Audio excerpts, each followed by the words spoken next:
O Jornal do Meio Dia está de volta e 2 senadores por Mato Grosso que integram a Comissão de Constituição e Justiça, CCJ, votaram a favor do retorno do voto impresso nas eleições. Essa proposta, apresentada como emenda na nova reforma do Código Eleitoral, foi aprovada por 14 votos a 12. Agora, a medida segue para votação no plenário do Senado e pode representar uma mudança significativa no processo de votação em todo o país. E é para falar sobre esse e outros assuntos que está aqui no estúdio do Jornal do Meio Dia o advogado especialista em direito eleitoral, José Antônio Rosa. Boa tarde e seja bem-vindo aqui ao Jornal do Meio Dia. Boa tarde, Lúcio. Boa tarde, Camila. Boa tarde, seja bem-vindo. Ouvinte da TV Vila Real do programa Jornal do Meio Dia.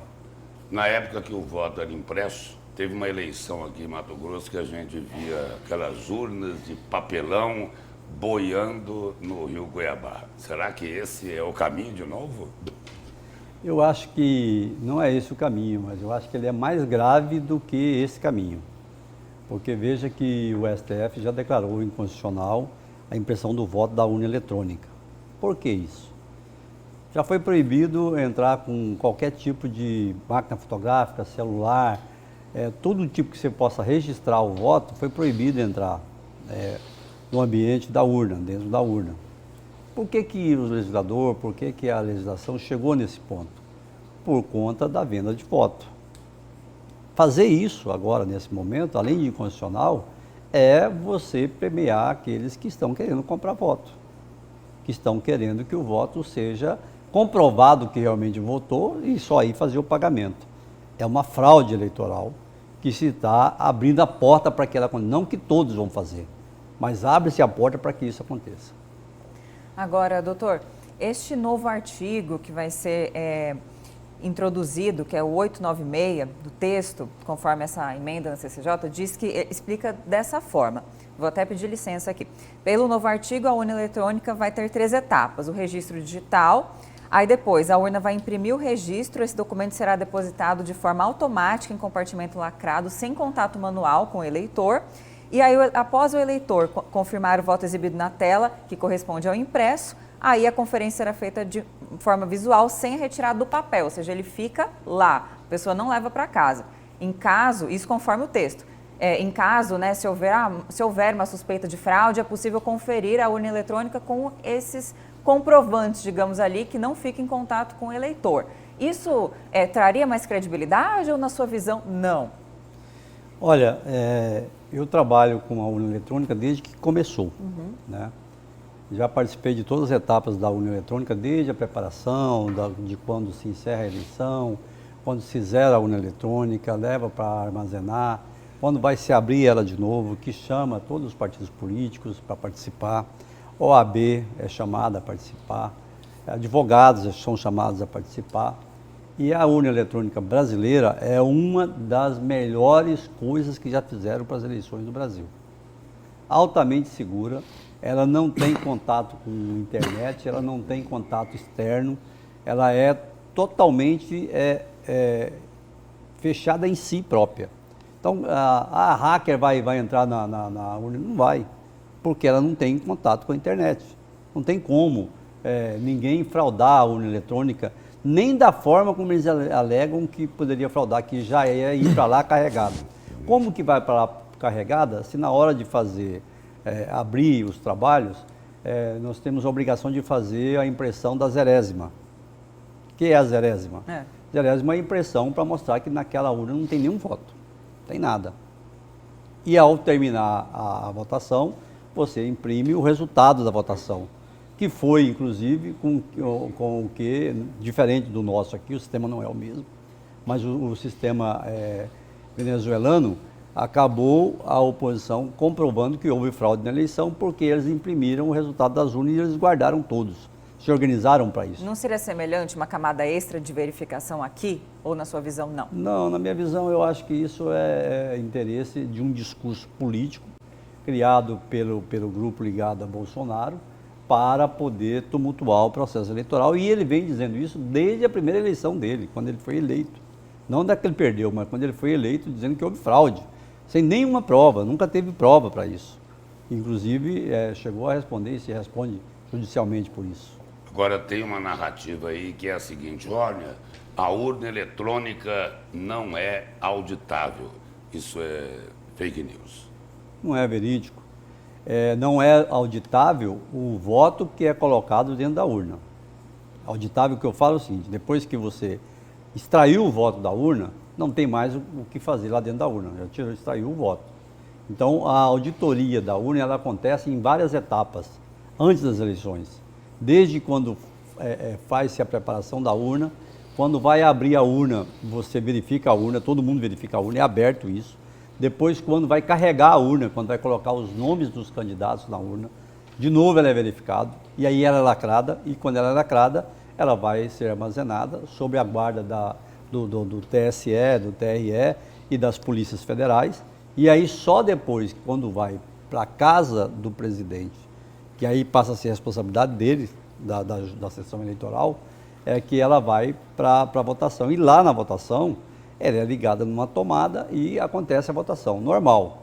Depois que essa votação aconteceu, hoje em dia, antes não era assim, tem um sistema de chip que ele manda para a junta apuradora o resultado daquela urna, independentemente da urna chegar até lá.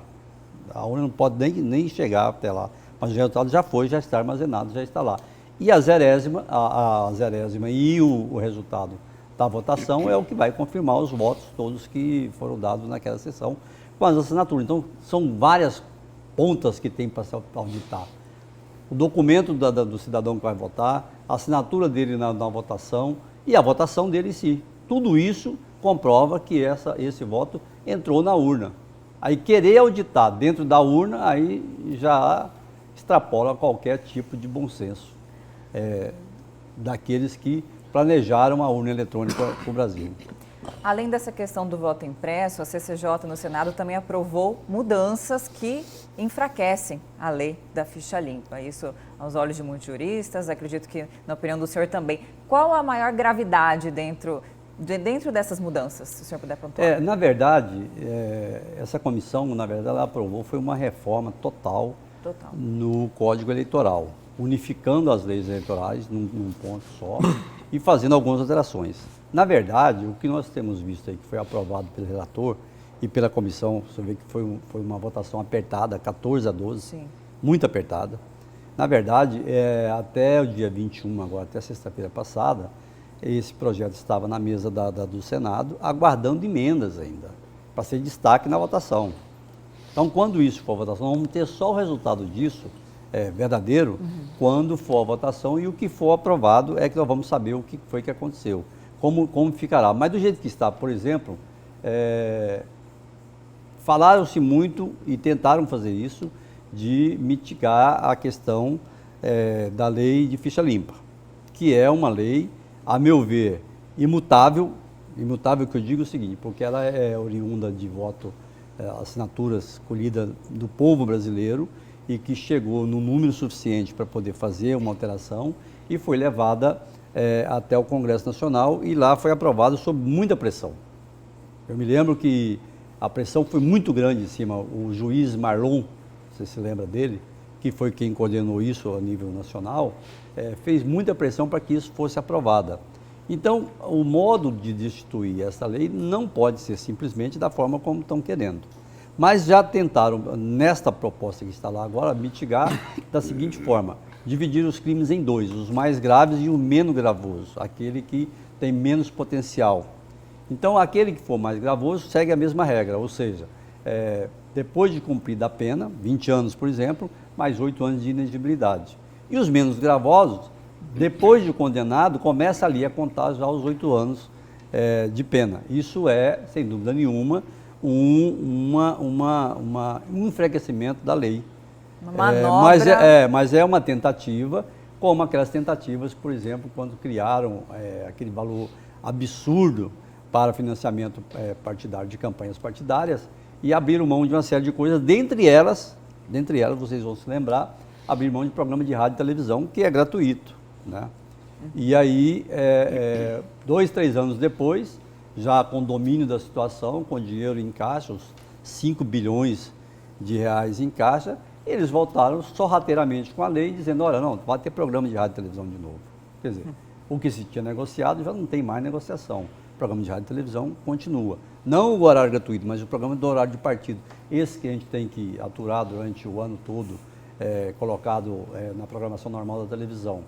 Da mesma forma, essa situação, agora foi aprovado também, no Brasil nunca se teve isso, não sei se chegou a ver isso, tal, o programa eleitoral pago no rádio e televisão.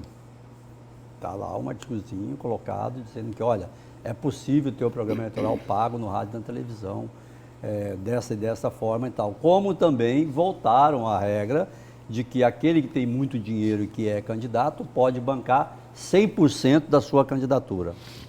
O relator foi contra, hoje é 10%, tentou mitigar isso para 20%, mas conseguiu aprovar lá os 100%. Vamos ver o que o Senado aprova, porque isso faz com que o poder econômico passe a dominar, como já domina hoje, né, o Senado e a Câmara Federal de uma maneira geral. Então é uma situação muito complicada, porque essa legislação, por todos os ângulos que nós olhamos ela, você verifica que ela está a beneficiar aqueles que estão no poder hoje, aqueles que hoje detêm o mandato, né? Muito mais fácil deter um mandato partidário, deter um mandato legislativo. O partido tem 5 bilhões de reais e ele distribui para quem? Para quem interessa a ele distribuir, para quem fez um acordo e disse. Hoje tem uma matéria está no Globo de hoje, dizendo que o partido PL, na eleição passada, gastou 3,3 milhões com jatinhos só para o Nicolas Ferreira, lá em Minas. Então, quer dizer, isso é uma fraude monstruosa, porque se o deputado federal pode gastar 2 milhões para se eleger deputado federal ou não, como é que gasta 3,3 milhões para um candidato a deputado federal? Bancado pelo partido. É uma fraude. Muito obrigado pela presença e pelas informações aqui no Jornal do Meio-Dia. Só resumindo aí, né? Eleição a peso de ouro com a ficha meia limpa. Muito obrigado. Eu que agradeço. Você Obrigada. sintetizou bem aí, Lúcio. Na verdade, o que os parlamentares ao longo do tempo tentam fazer é melhorar a situação para eles, né? Então, por exemplo, só se tiver mais um minutinho, falar sobre a questão da quarentena, que são os candidatos juízes, promotores e tal, que até a eleição passada, passado na convenção, é que ele ia desincompatibilizar, sair dos cargos. Agora, nesta eleição agora, vai ter que sair já no dia 4 de abril, é a regra de transição, e a partir da eleição que vem, 1 ano de quarentena para juízes, promotores, policiais civis, militares do Exército, GCM, todo mundo. Eles fazendo as leis em benefício próprio, né, doutor? Exatamente. Obrigada, uma boa tarde e até a próxima. E em instante.